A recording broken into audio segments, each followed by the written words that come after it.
సరే ఇక మీ అబ్బాయి గారి కథకు వద్దాం. పెద్ద పెద్ద పోటుగాడు కదా, ఈయన కథలు చెప్తూ ఉంటాడుగా, మీటింగ్లు పెద్ద పెద్ద మీటింగ్లు చెప్తాడు కదా.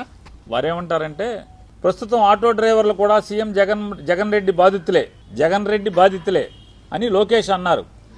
రాష్ట్రంలో 13 లక్షల మంది ఆటో డ్రైవర్లుంటే కేవలం 10% మందికే వాహనమిత్ర వస్తోందన్నారు. 10% మంది ఆటో డ్రైవర్లకు వాహనమిత్ర కింద 10,000 ఇస్తున్న జగన్ ప్రభుత్వం పన్నులు, పెట్రోలు, డీజిల్ భారం పేరుతో వాటి నుంచి ఏడాదికి ఆ డబ్బులన్నీ కొట్టేస్తుంది. ₹1,00,000 కొట్టేస్తుంది.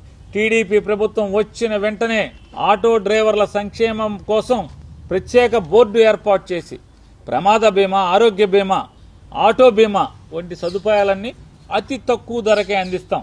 సబ్సిడీతో ఎలక్ట్రిక్ ఆటోలు అందజేస్తాం. ఆటో స్టాండ్లలో తాగునీరు, టాయిలెట్, మౌలిక వసతులతో కూడినటువంటి ఆటో స్టాండ్లను ఏర్పాటు చేస్తాం. ఆటో స్టాండ్లలో ఛార్జింగ్ పెట్టుకునే విధంగా ఛార్జింగ్ పాయింట్లను కూడా కల్పిస్తాం.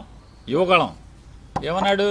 13 లక్షల మంది లైసెన్స్ ఉన్న ఆటో డ్రైవర్లు ఉన్నారన్నాడు. 13 లక్షల మంది లైసెన్స్ ఉన్న ఆటో డ్రైవర్లు లోకేష్ గారు చెప్పాడు. ఎప్పుడు చెప్పాడు?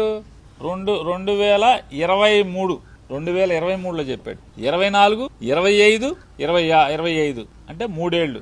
23లో 13 లక్షలు ఉంది. 24, 25 2 ఏళ్లు, 6 సంవత్సరాలు 2 ఏళ్లు. 2 ఏళ్లు అంటే మరి ఆ లైసెన్స్ ఉన్న వాళ్ళు పెరగరా? 15 లక్షలు వేసుకుందామా?